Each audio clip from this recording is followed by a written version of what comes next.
Well, hello. Welcome back to our next lesson in our daily devotion as we read through the book of Philippians.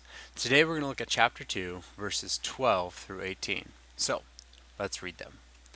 Therefore, my beloved, as you have always obeyed, not as in my presence only, but now much more in my absence, work out your own salvation with fear and trembling, for it is God who works in you both to will and to do for his good pleasure.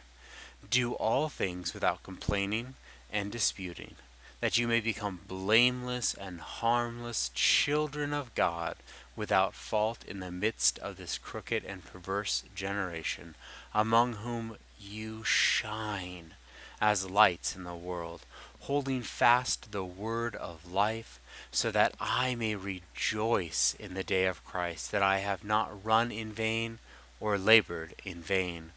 Yes, and if I am being poured out as a drink offering on the sacrifice and service of your faith, I am glad and rejoice with you all. For the same reason, you also be glad and rejoice with me. Now, let's look at this verse. Um, Verse 12, I believe this is referring to the end of chapter 1 when it starts off with this therefore, that it's referring once again to his relationship that he has with this specific group of believers here in Philippi, and being not with them at this moment. But what he's saying for them is that they should continue to strive as they have been, not just when he's there, but here in his absence as well. And the end of this verse is something that is often quoted in Christian circles, and people use it to talk about a plethora of different ideas, where it says, "But now more in my absence, work out your own salvation with fear and trembling." And a lot of times this verse is isolated from verse 13, and it's talked just about itself, that you and I, we need to strive together, and we need to work out our salvation, maybe so we don't lose it, or prove that we are saved, or maybe we need to work out our salvation to obtain salvation. But I don't believe that is what Paul is talking about here, especially with this verse immediately after it. Again, work out your own salvation with fear and trembling, for it is God who works in you both to will and to do for his good pleasure. If we had to work for our salvation, for our justification specifically, this time that we will stand before God declared just, if we have to work this out ourselves when we have to do these things, why does the next verse say it is God who is working in us to do his will? Now here's what I think this is referring to. I think this is talking about the act that we do with what we have now. What do we do with this salvation that we have? You and I have been forgiven, we've been loved, we've been declared righteous. What do we do with that? How do we work that out? What does our daily life look like now that this has been declared of us? Now that this has been called true of us? What do we do with this salvation that we have? For me, this is how I read that. When I see this as work out your salvation with fear and trembling, that we should have a reverence for God and what he has done for us, and that we should live differently. Because we've been saved, our life should be changed, and we should allow God to be working in us and through us to those that are around us. That's what I think this means. Especially, look at verse 14 here, what it says next. Do all this without complaining and disputing, that you may be blameless and harmless children of God, without fault in the midst of a crooked and perverse generation. You see, when Christians act differently, when we live according to how we've been forgiven, when we live according to how we've been loved, when we choose to reflect these things that have happened to us, people notice it. We stand out. We will be different in the midst of this generation. Look at the end of verse 15 here. Among whom you shine as lights in the world. You see, people in this world live in darkness, whether they realize it or not. They have this void inside of them that they are trying to fill with something, and they're looking for a hope. Maybe they're looking for love. They're looking for righteousness. They're looking to be accepted. And they're not finding that in this world. They might find glimpses of it, but they find out that people are fickle. One day they might be accepted and the next they're not.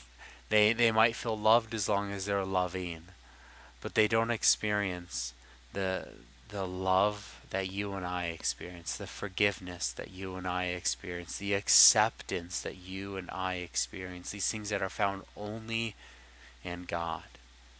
So when you and I live based upon that, this truth in our lives, what we find is that we do shine out. And people wonder what's different in a good way.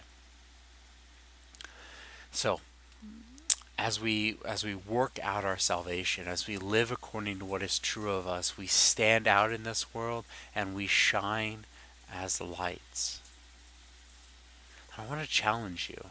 Do you shine out as a light in your community, with the people that you work with your neighbors?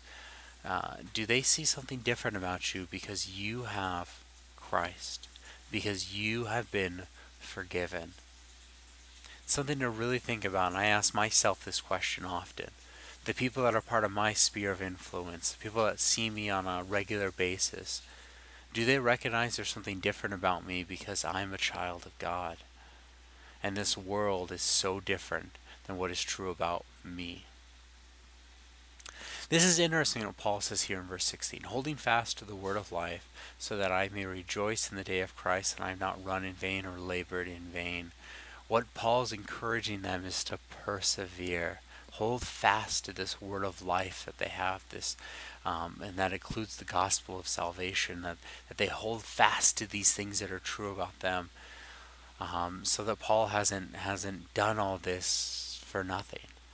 It doesn't mean that they will lose that salvation or anything like that, but that they continue to persevere. And I think about this in my life, and I've ministered to people before. I have friends who I've had good conversations with, and I've tried to encourage them, and they've encouraged me, and we've run this race together, and then things come up, and they start to walk away from the Lord, and it hurts. Because you're so invested in them, and Paul's invested in this church in Philippi, and to see them struggle through these things, or to see them let go of this truth that they have would hurt, and it would be as if, what was the reason that Paul did all this? That he's in jail, that he's suffering these things. It doesn't mean that they lose their salvation. It doesn't mean any of those kind of things. What it does mean, though, is the relationship that they have together. The work that Paul has been doing, was it just in vain? Let's look here at the next part here. Verse 17, he says, yes, and if I am being poured out as a drink offering on the sacrifice and service of faith, I am glad and rejoice with you all. You see, Paul looks at the suffering that he's going through, and I would dare say it's much worse than the suffering that you and I go through. But the suffering that he's going through right now, and partly for this church here in Philippi, and he says, I am glad to do it, and I rejoice. If my life is being poured out just like a drink offering, I rejoice because of the Philippian believers.